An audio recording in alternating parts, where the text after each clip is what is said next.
Hello and welcome to the Property Roundup here on iPropertyRadio with myself, Carol Tallon, the show where we chat to industry experts to get a view of activity on the ground and to learn about new trends emerging. This show is sponsored by daft.ie, Ireland's most visited property website. Today, I'm delighted to be joined by Portlaoise-based estate agent Clement Herron of Clement Herron Real Estate. Clement, you're very welcome. Thank you for joining us today. Thanks for having me, Carol. Delighted to share. Well, look, I'm. First of all, we've a list of things that we want to get through. Like all problems, we think we can solve them in a day. But let's start by talking about the property market in Portlaoise. We've had the daft.ie and myhome.ie reports, as well as some of the estate agents' commentary, have come out in the last month. What are you experiencing, or what are your buyers and sellers experiencing in the residential market in and around Portlaoise? In Portlaoise at the moment is a seller's market, and there's a scarcity of second-hand properties on the market, and new houses are quite expensive. They're expensive to build, so they're fitting into some criteria. We were able to sell. We've three new developments on at the moment, and we are running some of them through the affordable home scheme in conjunction with Laois County Council. Some of them are private, and most of them will get the help to buy scheme, or there's another scheme there for them, first home scheme, that buyers are able to engage in and get that money for them. So they're selling as quick as the builders can build them, we can sell them. And Fantastic. they're going well. Typically, three bedroom and the terrace is 365,370, somewhere up around there, 1,300 square feet, A rated, well built. There's a mix of ICF and timber frame, super warm homes. They're all A rated, and the certification makes them all really, really good. You don't really have to check them with engineers afterwards because the certification is it's easy. They're an easy sell.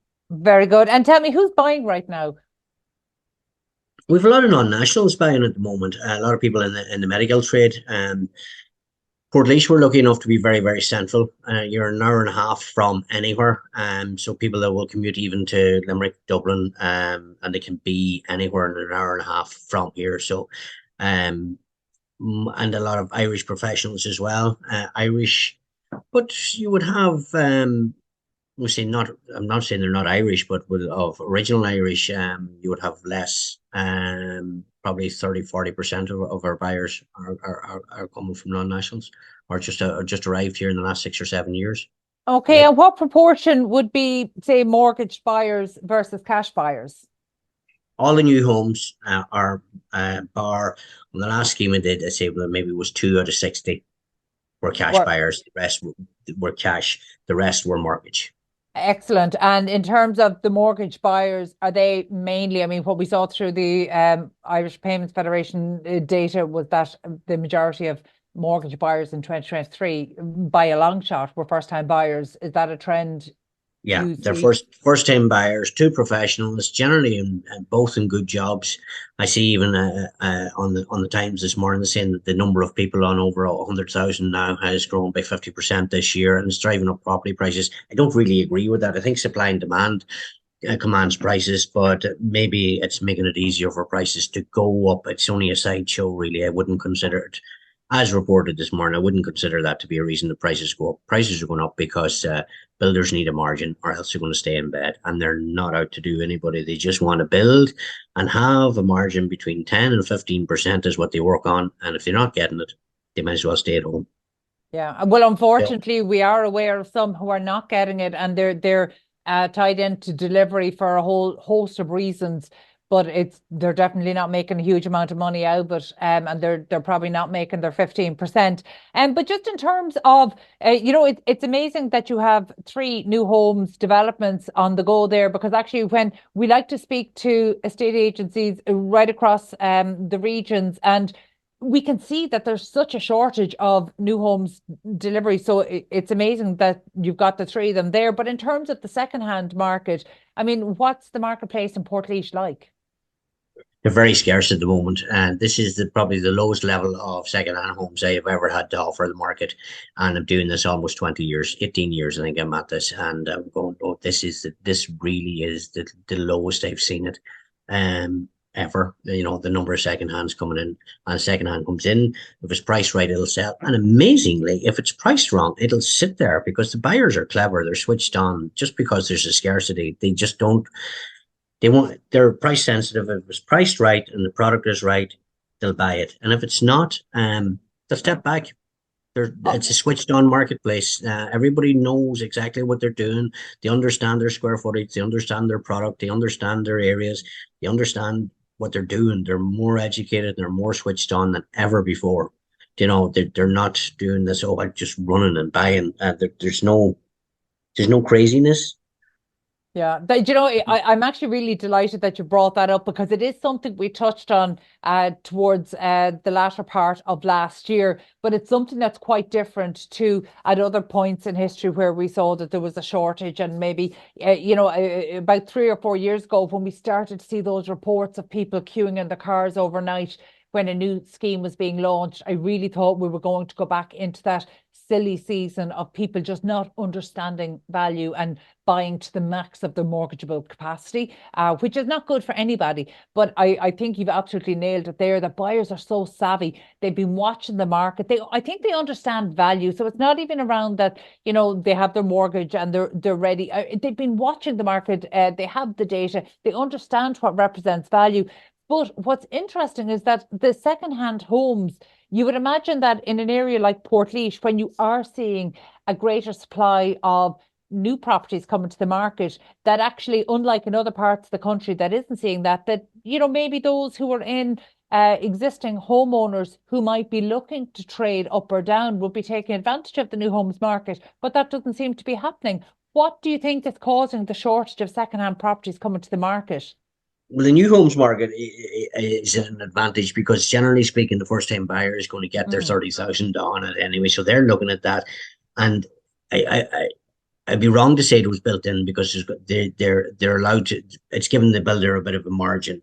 The second-hand homes, and my argument and my thinking why the second-hand homes are going to remain strong and they're going to remain buoyant and they're going to increase year on year is because we'll say, for example, I was selling to a local authority lately a house and I was selling it for 230,000.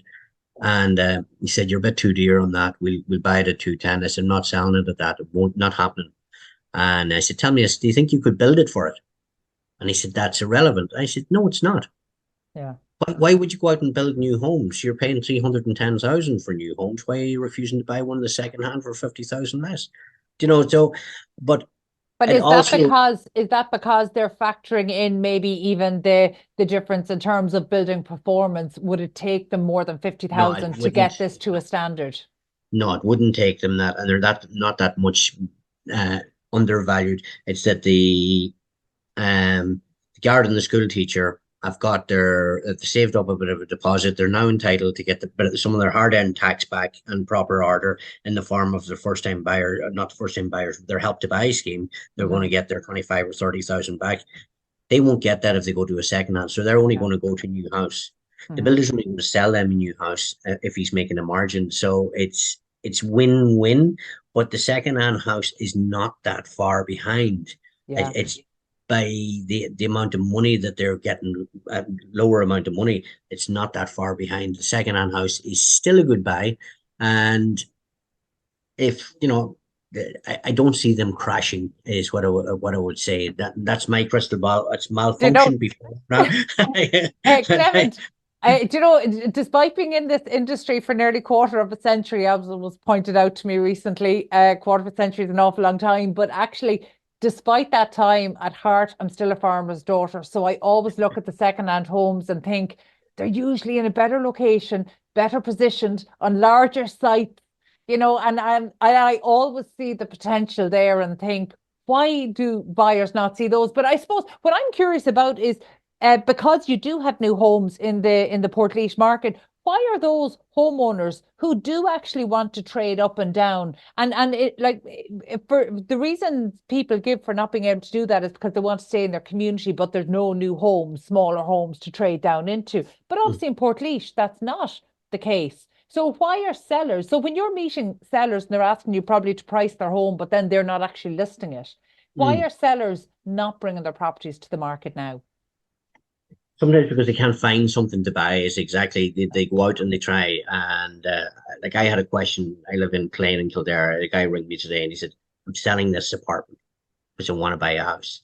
He says, "What do I do first?" And I said, "You do them both the same day. You execute both contracts the same day. That's what you do if you don't want to be exposed because the market goes up or the market goes down, and I don't know which is going to happen. Off you go and buy. I'll go off I go and I'll sell for you. I'll be crystal clear to anybody that's buying yours that you're buying subject, you're selling subject to being able to buy something and get your contracts in and do it all in one go because it's always relative. Property's relative.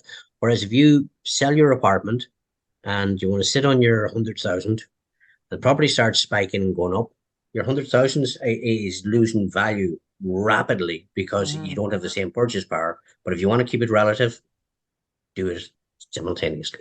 Yeah, I actually had we were chatting to Pat David, the CEO of IPAV, just in recent weeks, and we were just talking about the impact of conveyancing delays on transactions, and that is particularly severe when you're talking about a chain where people need to sell and buy in the same day. And I feel like it's something in Ireland as an industry we don't do well. We haven't really cracked that nut.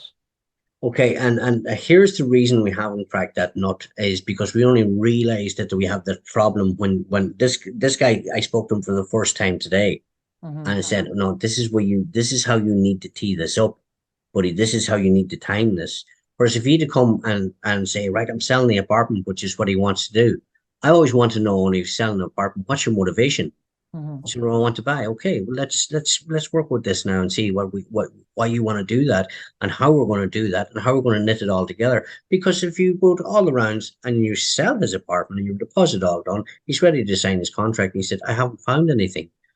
Um, well, you haven't found anything. Well, when you tell me, because we should have.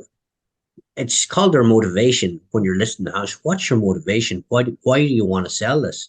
If do you want to downsize? Have you found something to downsize? Are you an landlord? You're exiting the market. Your home has become too small. You need a bigger one. There's going to be a reason why you're selling, and the reason why they're selling could be could be another opportunity to knit it together. But it's also an opportunity for what I call the double bubble. Maybe they buy and they sell, and you might get both. Well and good, but it's also an opportunity, and it's a mechanism to ensure that you don't have fall throughs. Yeah. When you operate that way and you get the motivation and you tee it up right the first day, you're 10 times less likely to have a fall through. But if you just plow straight in and woohoo and list the property on the market and get your BER and get all your viewings and on you go and you have all your offers and said, yeah, we've got your place sale agreed. And this guy's looking at you and go, Yeah. panic stations. And that's not the conveyancer's fault. That's, would say, it's what I would call teeing it up right day one. Yeah. What exactly is the motivation here? How are we going to do this? How are we going to get it? What's the end goal? And if you know the end goal, you have a better idea and you have more of a chance of concluding the transaction. Look, you're absolutely right. And I think for people listening in today, unfortunately, that'll be too familiar for some of them. In fact, just before Christmas, we spoke to somebody who had just moved into their new home, but it had taken them maybe a year of a process because they had one or two false starts, and their early fall throughs were and actually they were in the Naas area, because there was such a shortage of secondhand homes on the market that the homes they were trying to buy, the people who were selling them, they weren't confident of being able to follow through. But unfortunately, this particular buyer was also a homeowner. So not only was in the position of being a buyer trying to preserve the mortgage over an extended period of time while looking, they were also trying to manage the sale of their own home at the same time. So yeah, it's a very tricky scenario. Doable though, it is doable. And once you line it up the first day and explain all the obstacles, these are the things that can go right and go wrong, and we need to be doing this. And as an agent, you should know how long it's going to take to get this sale agreed. Now, tell me, where are your title documents? Everything's grand. Everything's grand is not an answer. Has your solicitor have you signed an authority to take up deeds? I don't know. And you see, this is fine for us to say, have you actually signed an authority? Are the deeds taken up? And then they will go, "No, but you need to go and do all these things before we all start wasting our Well, time here. You need to have, Clement, hopefully 2023 is the last year that that's really a problem, because at some point throughout 2024, we are expecting the seller's legal pack to come into force while oh, it's at build not stage before. now. Yeah, Yeah, that's brilliant. absolutely. Look, absolutely. But on the other side of it, the industry could be proactive here and adopt it as if it were law. They could actually proceed on the basis that look, this is going to be law. So actually, this is the best practice that we're operating to, and insist that everything that would ensure compliance with the legislation around the seller's legal pack is actually adhered to now in advance of it becoming law. And that would help. If everybody in the industry did that, that would help everybody, including most importantly the consumers, the people buying and selling. Well, Um, we do partner with I Am Sold. If we're auctioning a property or bringing a property to auction, and looking at the process, would say that they employ to make sure the legal pack is all set and ready and done up in front. There's nothing wrong with doing that for private treaty. That when you have it agreed, you can say to this guy, okay, get in there now and sign a contract there, yeah. please and thanks. Or you can push it along a lot further, and you will. I've sometimes listened to agents and they say, "Oh, sale fell through," and I'm going, "Why?" And I don't get fall throughs, are very, very few. And the Yeah. only time you get a fall through is where people lose the run of themselves. You say, Mhm. "Calm down," and you won't get fall throughs if you tee them up right, and Yeah. everybody understands what's required from them.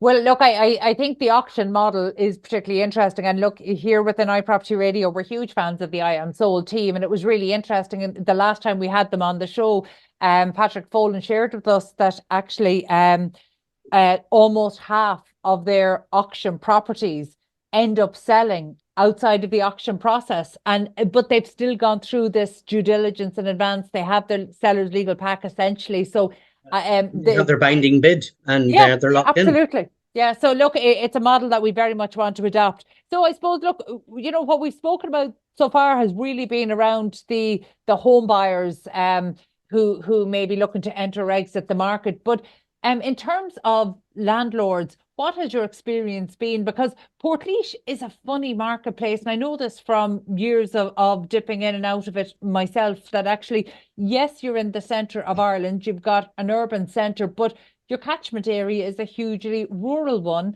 yet one that has been infinitely popular amongst commuters, and yet affordable enough for investors. So I post crash, I remember Portlaoise became a really key destination for buy to let investors, particularly those who were looking to buy without a mortgage. So I mean, what's the rental market like in Portlaoise at the moment? And I mean, are investors, buy to let investors? I ask every estate agent that I interview, are you seeing any new buy to let investors coming into the market? No, Are you seeing there many leaving? absolutely. That's what a mountain of our second-hand sales in the last few years are buy to let, and landlords leaving the market. This morning, for example, in Kilbeggan, we have 77 residential units there. We issued notice on 35 of them this morning to quit. We're selling. Landlords out. The um, It's ran its course. They're there for 12 years. They've done their best. There's a golden opportunity. There's no engagement from the local authorities to buy it. So we just have to say very, very hard thing to do, on a Monday morning is hand out 35 notices to quit, knock on the door. You've got to leave. You've got to find alternative accommodation. These landlords are at their wits' end. Well, they're not at their wits' end. They've made an investment 12 years ago.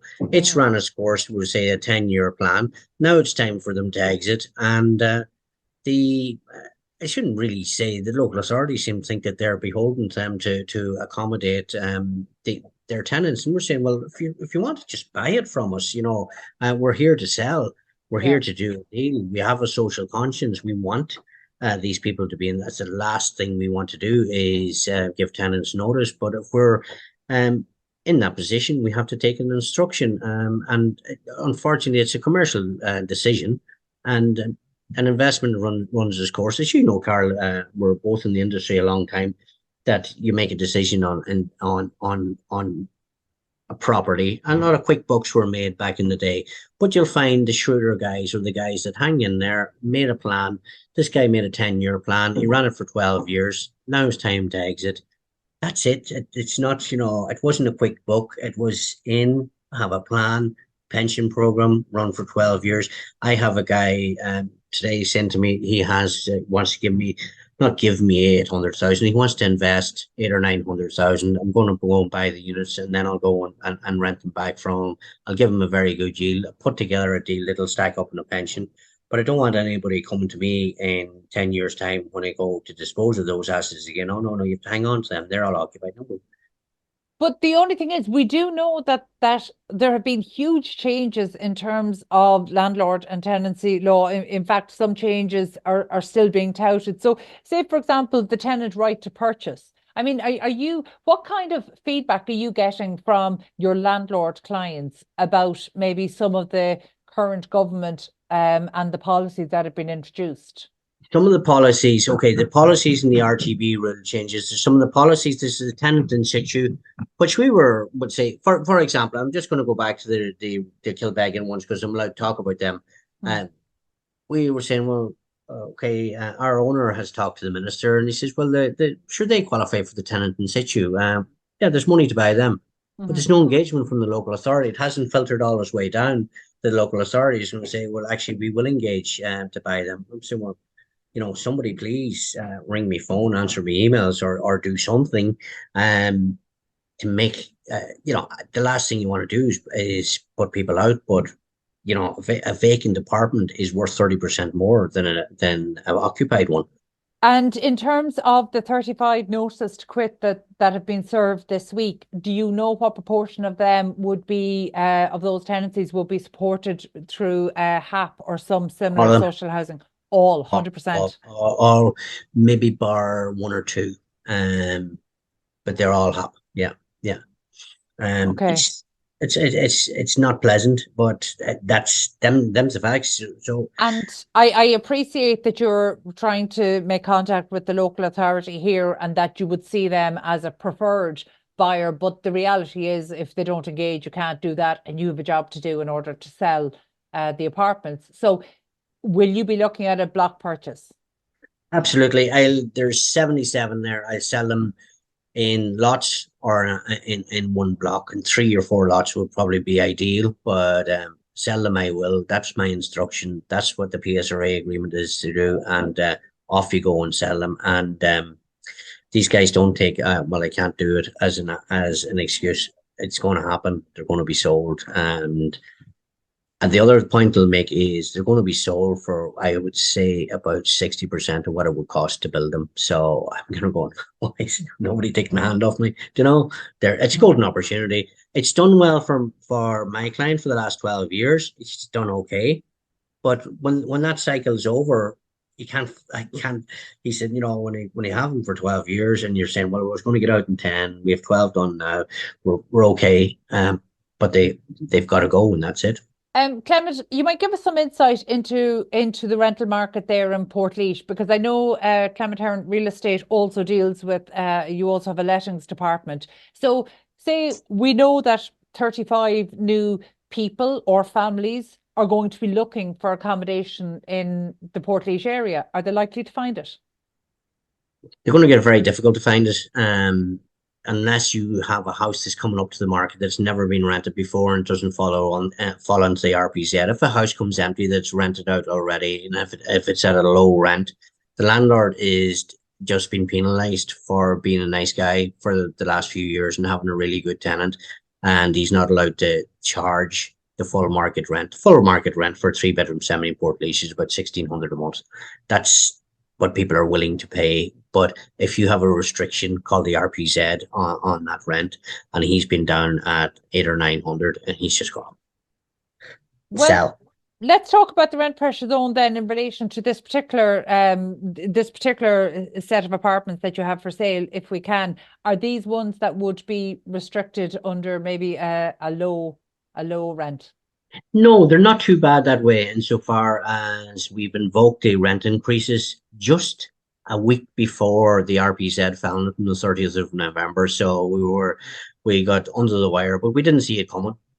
We genuinely didn't see that Kilbeggan would ever be a rental pressure zone, and we're kind of shocked. And we said, "Ooh, that was close," but we reviewed our rents. We're on leases there, so Yeah, do you know it's not a popular opinion, but I actually think, well, the rent pressure zones are problematic. I think that's well accepted across the industry. But what's not a popular opinion is to say actually at this point the entire country should be covered, because actually it's causing more problems than not having so much of the country covered, and not all, because actually what we at this point we shouldn't.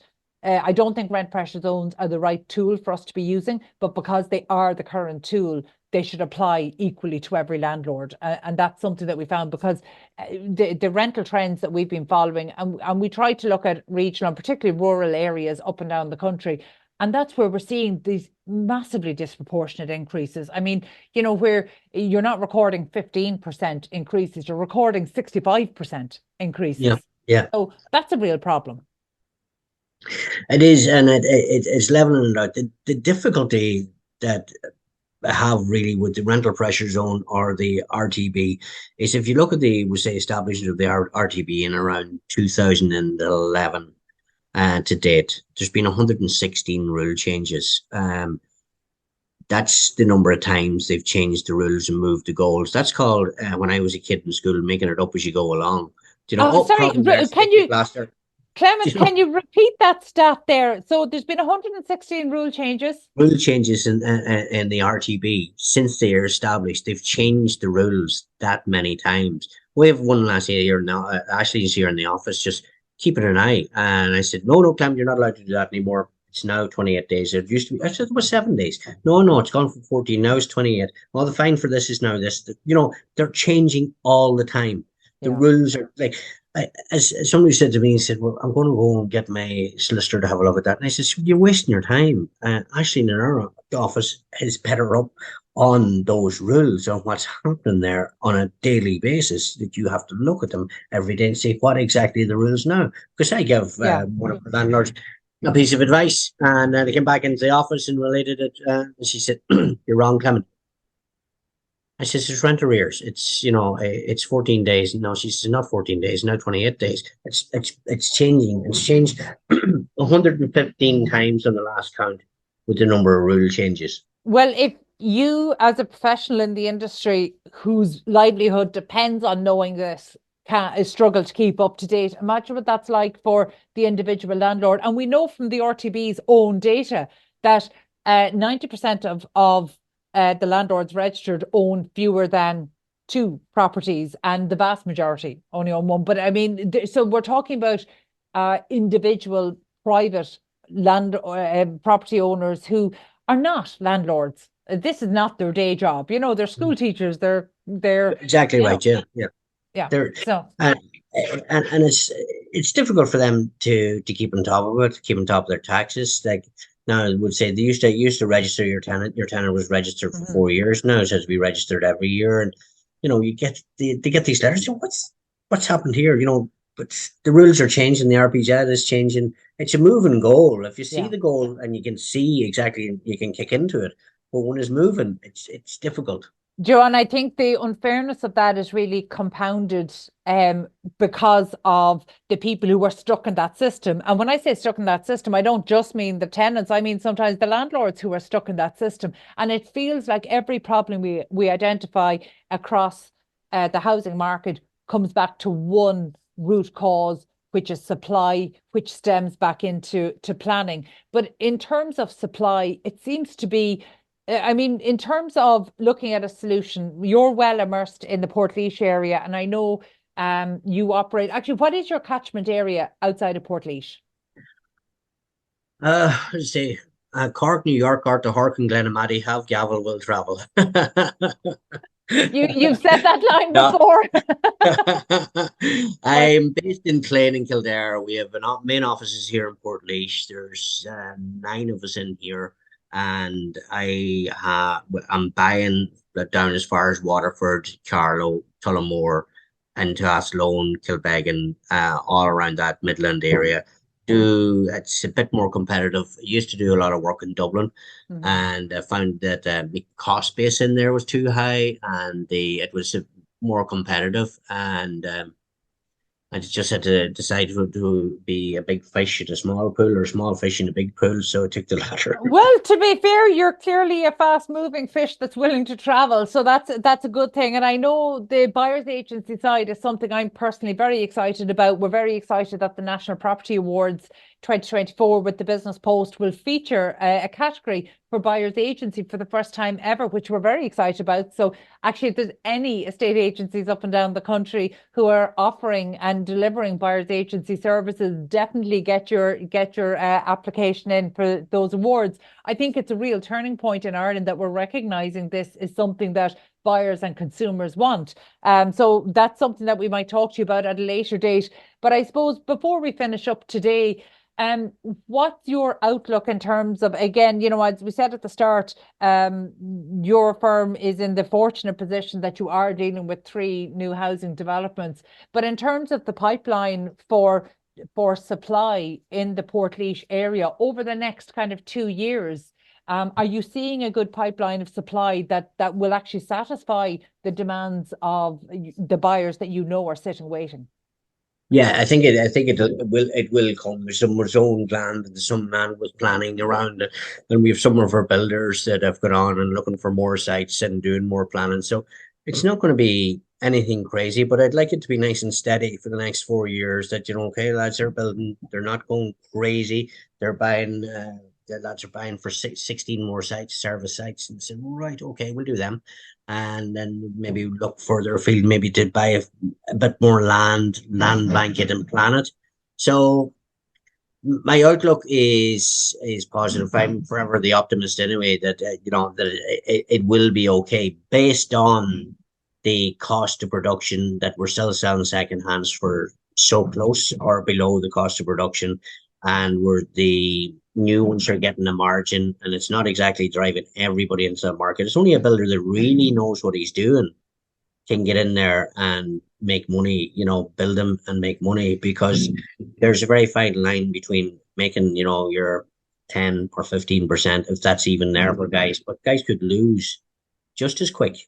Look, you're absolutely right. It's a fine line. And in fact, just this week in the news, we saw, unfortunately, the insolvency figures for 2023. And what we're seeing is construction figure very heavily into that. So I think you make a good point about knowing your marketplace, and knowing your marketplace goes beyond the site and the site specific knowledge. You need to know the pipeline of buyers. You need to know who they are, why they're buying in the area, and where they're getting their money.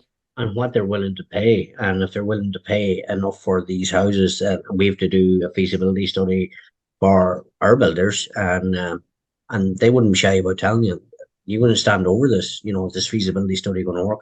Can you get this money for me? And we've got to say, hand on heart, yeah or no. You're pitching it too high. You're better to walk away. And sometimes the deals that you walk away from, or you tell them to stand back and calm down, come back and you get rewarded in a few years' time and say that was close, but our industrial stuff is flying it. So that's going well. We've a lot of end users building industrial at the minute, and that's great. It's that's the one really good thing that Portlaoise has going for it, is logistically it's so central. You have the 2 motorways, you have Cork, Limerick and Dublin, and you're really, an hour and a half out of here in a truck, you're anywhere. And you have distribution, you have some of the big engineering companies, some of the big waste companies coming to Portlaoise and spending significant figures and building very significant units, and mostly end users that are building the units, mostly end users that are buying the land, and that's been really good, and renting. And talking about industrial space, that was the crows were nesting in it 5 or 6 years ago, and they're all absolutely flying it now. Fantastic. And then final question for today, Clement, for any home builders, because we're increasingly hearing from home builders who do find themselves priced out of the greater Dublin area, and they're looking for opportunities. But you've said it there, you really have to know what you're doing. You have to know your marketplace. So are there still opportunities for home builders in the Portlaoise area? Yeah, there is. So they should head into your office. You should come in for a chat.